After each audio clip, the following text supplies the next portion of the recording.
Hello everyone, आज हम करेंगे सी प्रोग्रामिंग लैंग्वेज।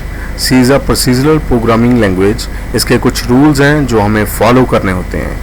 आइए देखते हैं उन्हें। सबसे पहले प्रोग्राम लिखने से पहले आपको कुछ लाइंस लिख सकते हैं। जैसे लाइन 1, आप प्रोग्राम लिखने से पहले उसके कुछ रेफरेंस दे सकते हो, प्रोग्राम को कमेंट दे सकते हो कि ये प्रोग्राम किसके बारे में है। उस देने के लिए आपको स्लैश डालनी है, स्टार डालनी है और आपका कमेंट लिखना है। अगेन स्टार स्लैश से आप उस कमेंट को बंद कर सकते हो और ये ऑप्शनल होता है। अगर आप ये चीज़ नहीं देना चाहते, कमेंट नहीं देना चाहते, तो आप इसे स्किप भी कर सकते हो। उसके बाद लाइन 2 में आपको इसके हेडर फाइल्स को रेफरेंस देना होता है। रेफरेंस देने के लिए हमें लाइन लिखनी होती है #include bracket studio.h then bracket close. Include header file को इंडिकेट करता है। std stand for standards and io stand for input and output. .h stand करता है हेडर फाइल्स के लिए, इंडिकेट करता है कि हेडर फाइल्स हैं। उसके बाद लाइन 3 में हमें मेन प्रोग्राम शुरू करना होता है। मेन लिख के पैरेंथेसिस डालने होते हैं। यहाँ से आप ब्रैकेट ओपन और ब्रैकेट क्लोज भी बोल सकते हो। ये इंडिकेट करता है कि हमारा जो भी प्रोग्राम लिखा जाएगा वो इसके अंदर लिखा जाएगा। इसके कुछ ऑप्शन होते हैं। अगर आप सिंपल मेन लिखते हो और ब्रैकेट ओपन करके क्लोज करते हो, इसका मतलब है प्रोग्राम विद न्यू आर्ग्यूमेंट्स।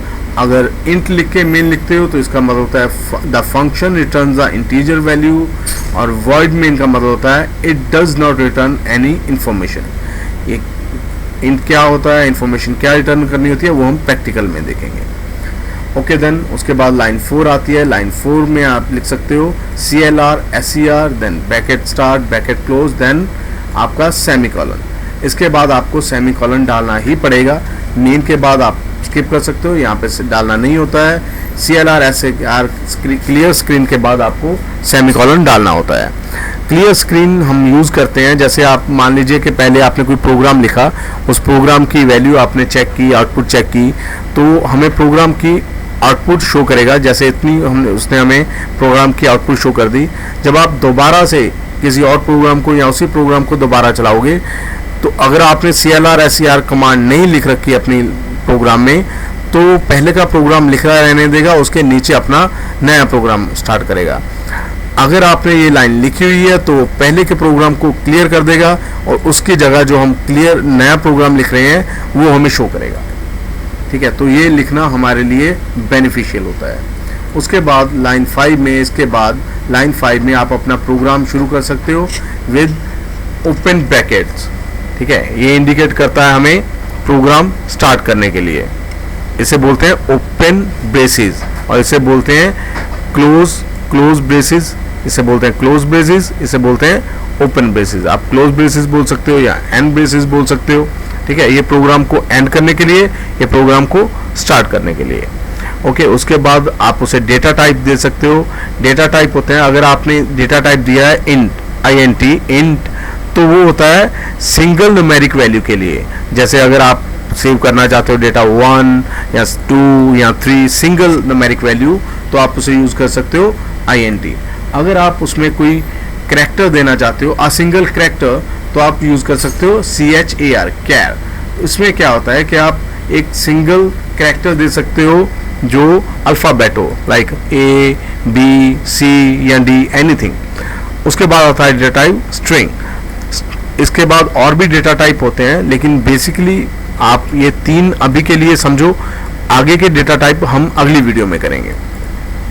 उसमें आता है अगला डेटा टाइप आता है स्ट्रिंग। स्ट्रिंग में आप अगर कॉम्बिनेशन डालना चाहते हो वर्ड्स का, लाइक किसी का नाम हो सकता है, ठीक है, या आप हेलो लिखना चाहते हो या कोई वर्ड लिखना चाहते हो, पूरा वर्ड अगर आपको सेव करना है तो आप यूज़ करते हो स्ट्रिंग को। उसके बाद आता है स्कैनएफ। प्रोग्राम में अगली ऑप्शन होती है स्कैनएफ। स्कैनएफ यूज़ होता है, रेफर करता है हमें डेटा इन करने के लिए।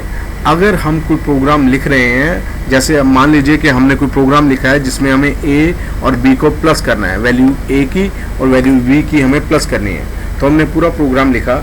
अब जब वैल्यू A की हम ऐड करेंगे, हम कंप्यूटर को देंगे कि A की वैल्यू क्या है, लाइक हम बोल रहे हैं कि 6 या 7 या 10 या 20 कोई भी एक ही वैल्यू हम कंप्यूटर को बताएंगे, वो वैल्यू बताने के लिए हमें यूज़ करना होगा स्कैन एफ, जिससे कि उसे पता चलेगा कि हमें वैल्यू देनी है। और प्रिंट एफ होता है उस वैल्यू को प्रिंट करने के लिए।